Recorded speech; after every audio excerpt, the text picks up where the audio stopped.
കേരള സംസ്ഥാനം ഭരിക്കുന്നവരിൽ ചിലർ ഇന്ത്യ രാജ്യം ഭരിക്കുന്നവരുമായി അന്തർധാര സജീവമാക്കിയെന്നും ഇതിനാലാണ് തിരുവനന്തപുരം കോർപ്പറേഷനിൽ ഈ പാർട്ടി അധികാരത്തിൽ വന്നതെന്നും കെപിസിസി മുൻ അധ്യക്ഷൻ കെ മുരളീധരൻ പറഞ്ഞു.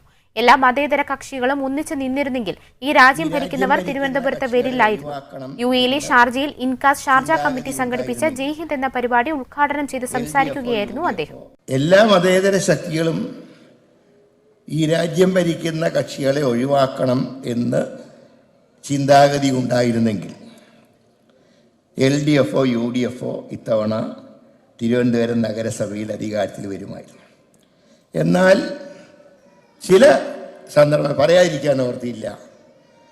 ഈ ഘട്ടങ്ങളിലായി ഇന്ത്യ ഭരിക്കുന്നവരും സംസ്ഥാനം ഭരിക്കുന്ന എല്ലാവരും ഇല്ല കേട്ടോ, സംസ്ഥാനം ഭരിക്കുന്ന എല്ലാവരും ഇല്ല, തലപ്പത്തുള്ളവരുമായിട്ട് ചില അന്തർധാരകൾ രൂപം കൊണ്ടിട്ടുണ്ട്.